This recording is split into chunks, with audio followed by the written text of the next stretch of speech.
Alam niyo ba mga idol na merong sekreto sa Messenger na dapat niyo malaman? Ano nga ba yung mga sekreto na yun? Well, stay tuned and watch the full video lang. Okay, so hello mga lods, welcome back again sa ating channel. So for today, meron tayong i-reveal na sekreto sa Messenger, which is hindi karamihan alam ng mga users ngayon. So ano nga ba yung mga dapat nyo malaman sa Messenger na dapat alam nyo dahil malaking tulong po ito. Especially sa discover kung meron na ba siyang kausap na iba or kung meron bang tinatago siyang kausap na iba na hindi mo alam. Okay? And higit sa lahat, para malaman mo yung mga kausap niya na hindi mo nakikita sa Facebook. Diba ang galing? So, paano yun? Anong gagawin dun? So, simple lang. So, unang-una sa lahat, syempre, need to watch this video until the end lang naman. Okay? So, pero bago yun, mga idol, bago pa lang kayo sa aking channel, subscribe muna yan, Lods. And kapag nakapag-subscribe ka, pakihit na rin yung notification bell icon para lagi updated sa mga ganitong videos ko. Kasi lagi pa tayo mag-upload ng mga ganitong videos. Alright, now, ano nga ba yung dapat gawin or tawag dito? Kailangan mong gawin. So, unang-una sa lahat, simple lang. Make sure mo lang, idol, is yung messenger mo updated. Ngayon, paano mag-update ng messenger? Simple lang. Pumunta ka lang ng Play Store. Sa Play Store, type mo lang dito messenger. Ayan. Ngayon, kapag open nakalagay dyan, meaning ang yung messenger is updated yan. So, you're good to go. So, kapag update nakalagay, please paki-update na lang yan mga idol, no? Okay, thank you so much. So, open na natin to ngayon. Right? Ngayon, kapag na-open mo yan, pumunta ka lang po dito sa tawag dito. Sa pinakataas ay meron pong chats dyan. May tatlong guhit po dyan. Ito, click yan. Pagkatapos dyan is pumunta ka sa settings. So yung mga sekreto sa messenger is sa messenger lang din mismo. That's why need mo talaga i-update ang iyong messenger. Okay. So dito, kung makita mo maraming settings, di ba? So punta ka lang dito sa privacy and safety ng messenger. Ito. Yan. Click mo lang yan. Pagkatapos may makikita ka dito napakaraming settings. So just dito natin makikita yung mga sekreto. Unang-unang secret na dapat nyo malaman is yung sa hidden contacts. Alright. Sa hidden contacts kasi, dito nakatago yung mga contacts niya sa messenger na hindi lumalabas kung nagpa-pop up sa kanyang chats. Okay? You've hidden these people and their notes from your suggested contacts but you can still chat with them. So, ibig sabihin yun, kahit naka-hide na yan dito, okay, pwede nyo pa rin kausapin or pwede pa rin makausap kahit sabihin natin naka-hide na dito yung yung kausap niya. So, yun yung sikreto sa hidden contacts na to. Di ba? So, ganito kasi yan. Kunwari, ihiramin yung phone mo, pagkatapos gusto mo i-hide yung mga gusto mong kausap or gusto mong i-hide yung mga kausap mo na dapat hindi malaman ng iba, pwede mo siya i-hide. Click mo lang tong plus button na to, tapos yan. Auto hide na yan. Pili ka lang yan kung sino gusto mong i-hide. So, gawin katindihan, Lord. So, back na natin yan. Ayun na naman yung purpose ng hidden contacts. Sorry, medyo maingay dito kasi nga po is malakas ang ulan dito. So, pagpasensyaan na lang po natin. At least ang importante is naririnig pa rin yung sinasabi ko. So, sorry for that, okay? So, yan, back na natin yan. Ano nga ba yung pangalawang sekreto dito? So, yung pangalawang sekreto, Lord, dito is pumunta ka sa end-to-end encrypted chats. O ano nga bang meron sa end-to-end encrypted chats? Click natin yan. So dito kasi, makikita mo dito yung mga tawag dito, security alerts. So meaning, click mo yung view logins. Makikita mo dito sa view logins yung mga pinang-loginan mo ng account mo. Okay, dito ang kagandahan dito, if ever na may nang hack sa account mo, malaman mo kung sino. Kasi, higit sa lahat, makita mo dito yung mga tawag dito, makita mo dito yung mga devices sa kung saan is nakalagay ng phone mo. Sumalay mo, wala dyan yung device na ginagamit mo, tapos nakalagay yung account mo doon. So, meaning yun is may iba nang gumagamit na account mo. That's why dapat alam mo to. Okay, for example na lang dito, sa Chrome ng Facebook, which is nakalagay sa Chrome. Hindi ka naman naglalagay sa Chrome. So, ito yung mga keys niya. Yan, ito yung mga keys niya sa login. So, dapat ipang-logout mo yan. Okay? So, wag mo i-stay kasi mahirap na. Mamaya, di ba? Knock na pala account mo pero hindi mo alam. Okay? Yan. Yan ang kagandahan sa security alerts natin. Which is nakikita sa end-to-end encrypted chats. Okay?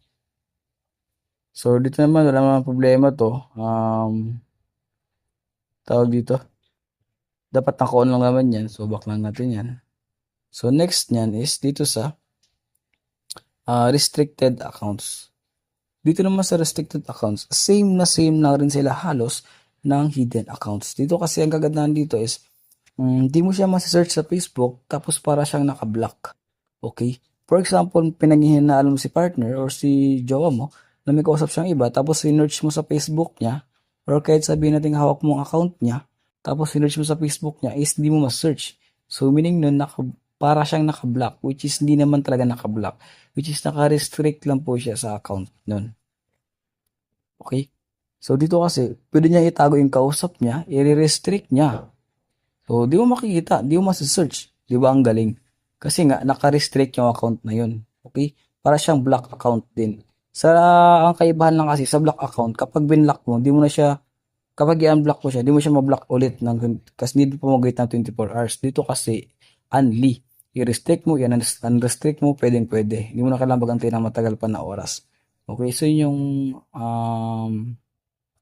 isa sa mga dapat yung malaman kasi napaka-importante niyan. Kasi malay mo, kausap niya, hindi mo pa alam. Kala mo nakablock na sa kanya, pero ang totoo pala is kausap niya pa rin. 'Di ba? So, that's why dapat alam mo tong restricted accounts na sinasabi. Okay, so yun na naman sa restricted accounts, hindi naman siya mahirap intindihin. So, next natin, back na natin yan. Pumunta ka sa block accounts, alam niyo na rin yan. So, dito makita yung mga naka-block na account. Okay? So, depende sa inyo kung may naka-block o hindi. So, it depends sa inyo. So, at saka alam niyo na rin naman yung block account na yan. Ang ano lang kasi dito is yung mga settings na iba dito, which is na wala tayong ka-idea. Pero at least paano may idea na kayo. So, next is dito sa read receipts. Okay? Sa read receipts kasi, ganito yan. Nasin na yung chat mo sa kanya, pero hindi mo na alam na nasin niya na pala. Okay? So, hindi makikita yung parang tawag dito, yung parang icon niya, hindi makikita na nasin niya na. For example, ito yung icon, tapos nag-chat ka dito, tapos sinin niya na, pero yung profile niya dito pa rin. Kumbaga, parang hindi pa rin siya nasin. Diba? Ganoon katindi itong read receipt na to. So, kita mo na yung message, pero hindi alam na nasin na pala ng kausap mo. O, diba?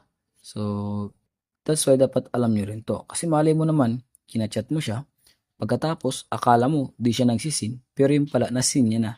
Kasi nga, nakauntong read receipt. So, meaning nyo, kapag nakauntong read receipt, automatic, mababasa na yung chat mo, kahit di niya kahit i-click niya pa yan, di mo makita na nasin niya na. Diba? So, yun. That's why dapat alam nyo itong read receipts na to. Okay. So, I hope na na-explain ko na maayos yung read receipts na to. Okay, mga idol. Back na natin yan. Ayun, wala nang ulan. So, goods na. And marinig nyo talaga yung boses ko. Pasensya na kayo na. Napakaingay talaga. Next is, dun tayo sa active status. So, yung iba alam na to, pero iba hindi pa rin to alam. Anong gabi ang active status? Active status kasi, Lods, ganito yan. Di mo siya makikitang online. Okay? Pero ang kaibahan lang dyan is hindi mo siya makita. Di ba ito yung profile niya? Di mo siya makitang may green. Okay? Kahit online siya, hindi mo siya makitang online. Once na off to. Ayan o. Custom niyan, ganyan. So, bala siya kung kaya niya gusto i-on ulit yan. Save niya lang, ganyan. So, hindi mo na makikita yun siya na online. So, nakatago na yan. Sa mga chat sa taas, di mo siya makikita. Siya, kunwari, na good night na, yun pala online pa rin, di ba? Yun pala online pa rin kasi nga kinakausap niya pa yung iba. Oh, wag naman sana ganun, di ba? Pero mali mo, di ba, ganun. So, that's why dapat alam mo to sa settings ng Messenger. Yung yung active status na to. Para malaman mo if totoo ba talagang offline na siya or if totoo ba talagang tulog na siya. Okay, kasi yung iba dyan, pag good night lang, pero yun pala, gising pa. Okay? So, ganun. Dapat alam mo tong active status. Now, for your own sake naman, pwede mo naman tong i-on sa account mo if gusto mong ng privacy or gusto mo na hindi makita ng ibang mga friends mo na online ka.